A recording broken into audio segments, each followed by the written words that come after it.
చెప్పదలుచుకున్నాను. మీరు చెప్పింది ఓకే, కాదనట్లేదు, అందరి పాత్ర ఉంది, తెలంగాణ వచ్చింది. ఓకే, ఇప్పుడు మనం సబ్జెక్ట్ లోకి వెళ్దాం. ఇక్కడ అనంత్ మొన్న లొంగిపోయాడు, నిన్న కబీర్ లొంగిపోయాడు, ఇలా రామ్ధార్ కు సంబంధించి లొంగిపోతున్న పరిస్థితి. ఇది ఛత్తీస్గఢ్, మధ్యప్రదేశ్ కు సంబంధించి, మహారాష్ట్రకు సంబంధించిన సరిహద్దులలో ఎవరైనా లొంగిపోతున్నారు. మీరు శాంతి చర్చల పేరుతోని అడవులలో ఉన్న మావోయిస్ట్ పార్టీని ప్రజల్లోకి తీసుకురావడానికి ఎందుకు ప్రయత్నం చేస్తున్నారు? అంటే మీరు ఇక్కడ ఉండే వ్యవస్థలకు, లేదా ఇక్కడ ఉండే పార్టీలకు, ఇక్కడ ఉండే పోలీసు వ్యవస్థ అంటే ఆలోచన తీరు, వాళ్ళు చెప్పే ఆలోచనలు మీరు చేస్తున్నారా, లేకపోతే అడవులలో ఉన్న వాళ్ళని లొంగిపోవాలని హెచ్చరించడానికి కారణం ఏంది? ఇన్నేళ్ల మీ పోరాటం మావోయిస్ట్ పార్టీ సిద్ధాంతమైనా, మీరు చెప్పిన మార్కిజం అయినా, లేకపోతే ఏదైనప్పటికీ కూడా చావో రవ్వో రెండే తెలుసుకోవాలి.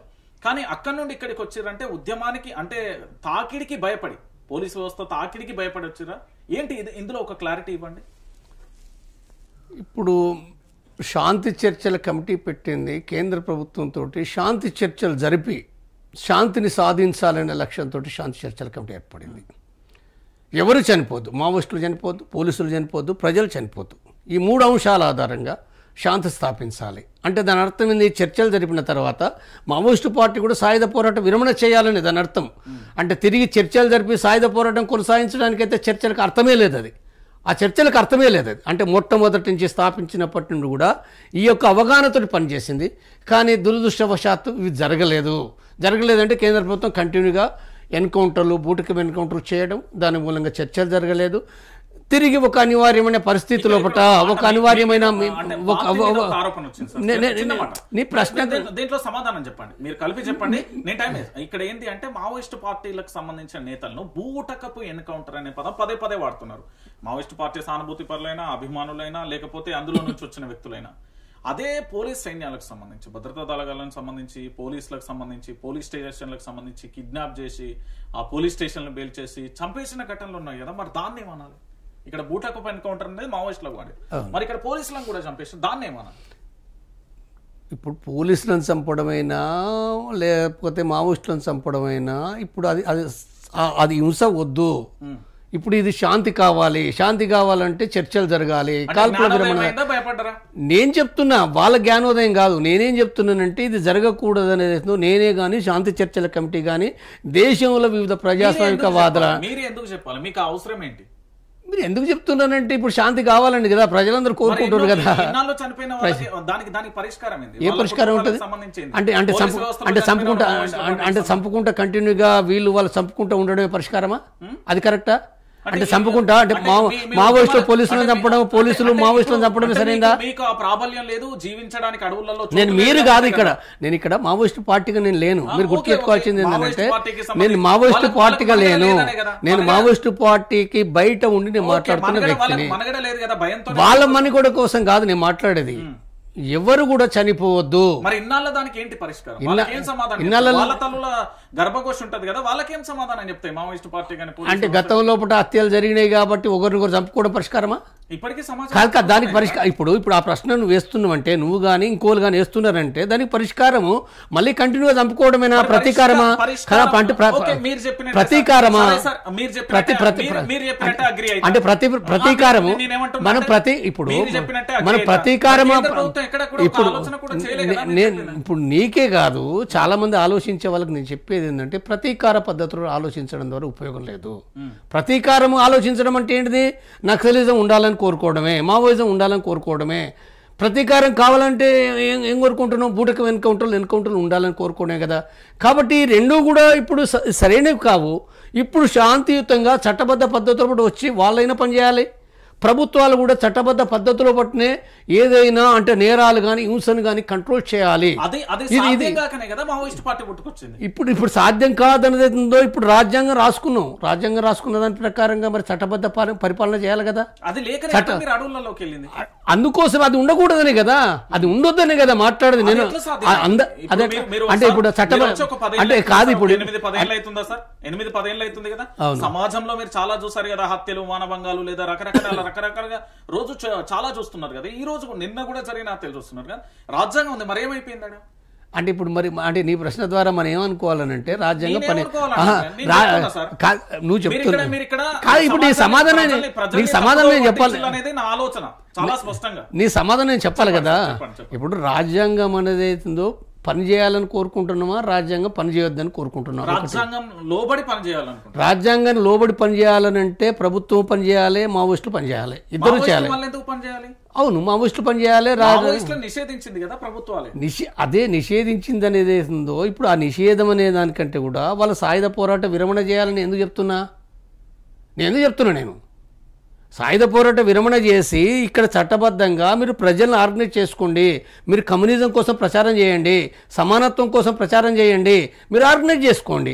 అదే పద్ధతిలో కూడా ప్రభుత్వం మావోయిజం అని పక్కన పెట్టి ఆ రోజే ఈ జనజీవన ప్రజలతోనే ఉండి పోరాటాలు చేస్తే లోబడి అన్ని అవు కదా. ఈ ప్రశ్నకు నేను ముందే సమాధానం చెప్పినా గతంలో ఏం చేసిరు ఏం చేయలేదో ఆల్రెడీ గతించిపోయిన విషయం. అది గతించిపోయిన విషయంలో ఏం చేయవలసి ఉండే సమీక్ష చేసుకోవడం వేరు, ఇంకా చేసుకోవాల్సి వస్తుంది అది వేరే.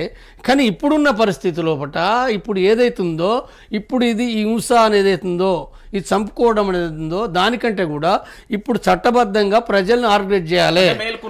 మావోయిస్ట్ పార్టీ మేల్కున్నదని నేను చెప్పడంలే కదా. ఇప్పుడు నేను మావోయిస్ట్ పార్టీ కాదు కదా. నేను మావోయిస్ట్ పార్టీ లోపల మావోయిస్ట్ పార్టీ నుంచి వేర్వేరు వ్యక్తులు వేరువేరు మనుషులు వందల సంఖ్యలో వాళ్ళు సాయుధ పోరాట విరమణ చేశారు, వాళ్ళది వేరే. తర్వాత ఇక్కడ మావోయిస్టు పార్టీ అనేది అవుతుందో ఆ పేరుతోటి ఉన్న వాళ్ళు కూడా ఇప్పుడు ఆల్రెడీ లోపల ఉన్నారు. వాళ్ళు సాయుధ పోరాటం కొనసాగిస్తామని వాళ్ళు ఉన్నారు. కాబట్టి వాళ్ళు ఏం మార్చుకుంటారు అనేది మనం ముందు చూడవలసిందే. కాబట్టి ఇప్పుడు ఇక్కడ మనం చెప్పేది ఏదైందో ఇక్కడ మనం మూడో పక్షంగానే తప్ప మనం సాయుధ పోరాట విరమణ చేసిన వాళ్ళ ఆ సంస్థల భాగం కాదు, మావోయిస్టు పార్టీల భాగం కాదు. కాబట్టి ఇక్కడ ఒక శాంతిని కోరుకోవడమే మాత్రమే కాకుండా ఒక కమ్యూనిజం నిర్మించాలంటే కూడా ఇక్కడ చట్టబద్ధంగా కూడా ప్రజలను ఆర్గనైజ్ చేయకుండా ఇది సాధ్యం కాదు అనేది ఏందో నేను చెప్తున్నాను. ఇది నా వాయిస్. ఇది ఓకే సార్, మీరు శాంతి చర్చల పేరుతో మీ వాయిస్ ఇది. ఇప్పుడు మావోయిస్టు పార్టీలో కుట్రపూరితంగా వాళ్ళల్లో ఉన్న అంతర్గత కలహాలతోనే కొంతమందిని కుట్రపూరితంగా ఎన్కౌంటర్ చేపిస్తున్నారు. దాంట్లో హిట్మా మీన్, దాంతో పాటు మీ సీసీ మెంబర్ గా ఉన్న గతంలో ఎన్కౌంటర్ అయిన వ్యక్తి కావచ్చు. ఈ రోజు లొంగిపోతున్న వాళ్ళంతా వాళ్ళ స్వార్థాల కోసం లొంగిపోతున్నారు అనేది స్పష్టం కాదంటారా, అవునంటారా? ఇది పూర్తిగా తప్పు, అబద్ధం, దుష్ప్రచారం. ఎట్లానంటే నువ్వు స్వార్థపూర్తిగా నువ్వు చెప్పు, ఎట్లా చెప్తావు చెప్పు. మరి నేనేం చెప్పడం నువ్వు స్వార్థ కాదు కాదు అంటే అనేవాళ్ళు కూడా ఏమంటారు అంటే ఇప్పుడు ఆ మార్గం వాళ్ళ మార్గం ఏదైతే వాళ్ళు స్పష్టంగా చెప్తున్న విషయం ఏంటంటే ఇప్పుడు ఆ మార్గం షూటబుల్ కాదు.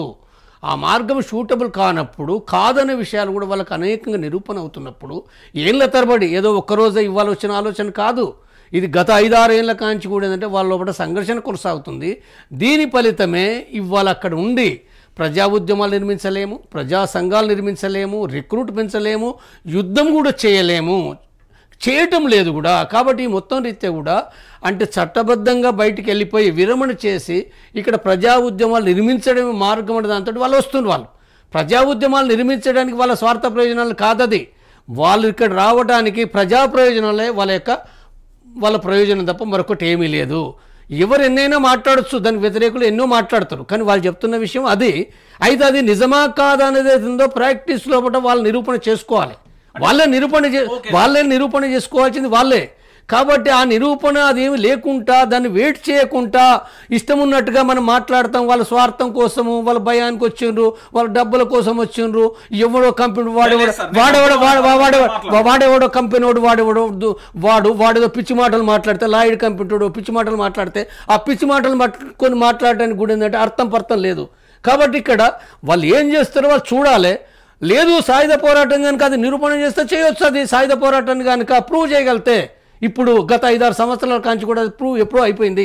అనేక మంది కేంద్ర కమిటీ సీనియర్ మెంబర్సు, రాష్ట్ర కమిటీ మెంబర్లు వందల సంఖ్యలో వస్తుంటే పార్టీ ఇప్పుడు తగ్గిపోతున్న వాళ్ళు లేదా బయట ఉన్న అభిమానులు సాయుధ పోరాటం అని చెప్పి మాట్లాడే వాళ్ళు నిర్మించండి, తప్పేం లేదు కదా. మీరు సాయుధ పోరాటం నమ్ముతుండ్రు, చేయండి, తప్పేముంది.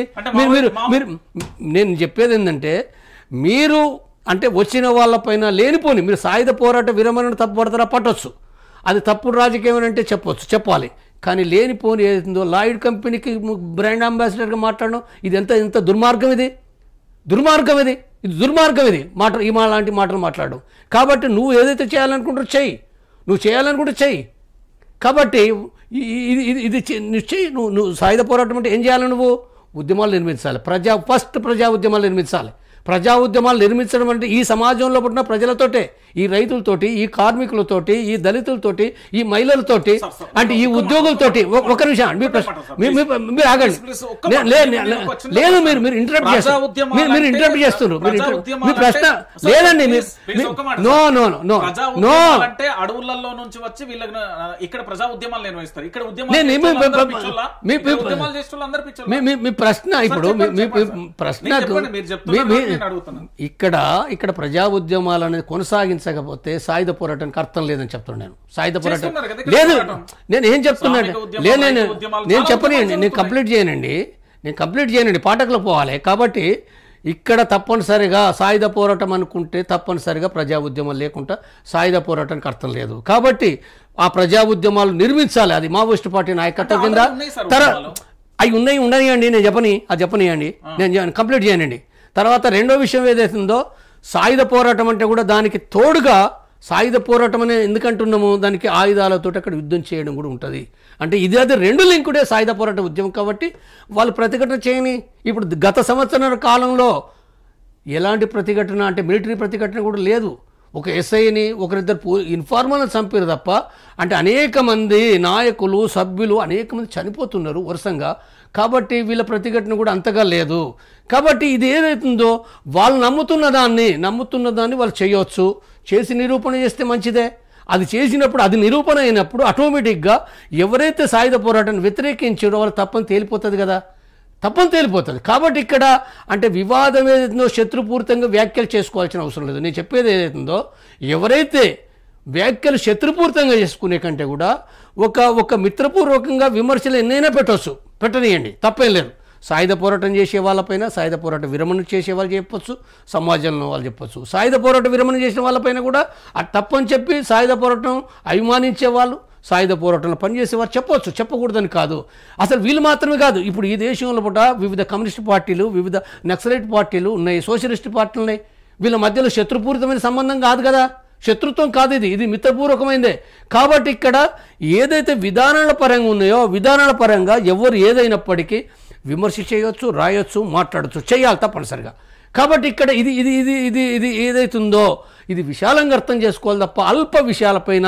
ఇప్పుడు చూడండి, లాయిడ్ కంపెనీకి ఇప్పుడు ఆయనే అక్టోబరు 15వ తారీఖు సోను ఆసన్నల నాయకత్వంలో నాట్ ఓన్లీ ఇద్దరు, ముగ్గురు సీసీ మెంబర్లు, ఇప్పటికీ ముగ్గురు సీసీ మెంబర్లు, 13 మంది రాష్ట్ర కమిటీ మెంబర్లు, దాదాపు ఒక 40 మంది పైన జిల్లా కమిటీ మెంబర్లు, ఇంకా ఏరియా కమిటీ మెంబర్లు, సభ్యులున్నారు. ఇప్పుడు నేనైతే పై కమిటీ మెంబర్లు చెప్పిందో ఒక్కొక్కరి యొక్క వాళ్ళ జీవిత కాలము ఆ ఉద్యమం లోపల 40 ఏళ్ళు 50 ఏళ్ళు కొనసాగింది. ఆ ఉద్యమం లోపల ఆ పార్టీ లోపల ఒక అంకితమైన వ్యక్తులుగా ఒక అన్నీ వదిలిపెట్టి త్యాగం చేసిన వాళ్ళను ఇవాళ రాగానే డబ్బులు కాశపడ్డరు, దొంగలని మాట్లాడితే అర్థం ఉండాలి. నిన్నటిదాకా ఆడ పనిచేసి వచ్చినోడు అంటే వెంటనే అంటే లాయిడ్ కంపెనీ వాడు ఇచ్చే అంబాసిడర్ ఖర్చు ఎంత నేను చెప్తున్నా. అంటే మనం లాజిక్గా దీనికి ఆధారాలు లేవు. వాడేదో పిచ్చి మాటలు మాట్లాడిన ప్రధానికి అట్లంటే మరి అట్లా అనుకుంటే గణపతి లొంగిపోయింది అని ప్రచారం చేస్తారు. అయిందా? నేను తప్పని చెప్పిన గణపతి లొంగిపోయింది అని. లేకపోతే ఇప్పుడు దేవ్జీ ఇడుమాలను చంపిస్తాను కారకుడు అని చెప్పి ఇంకెవడో మాట్లాడితే నేను దాన్ని ఖండించిన, రాంగ్ అని చెప్పిన. కాబట్టి ఇలాంటివి ఏవైతున్నాయో ఏది నేను ఏమంటున్నంటే సాధారణ ప్రజలు తెలియక ఎంతనైనా మాట్లాడుతారు. కానీ ఎవరైతే మేధావులం అనుకుంటుండ్రో, ఎవరైతే నాయకులం అనుకుంటుండ్రో, ఎవరైతే సమాజం గురించి ఆలోచిస్తున్నాం అనుకుంటుండ్రో అలాంటి వాళ్ళు పిచ్చి మాటలు మాట్లాడదు.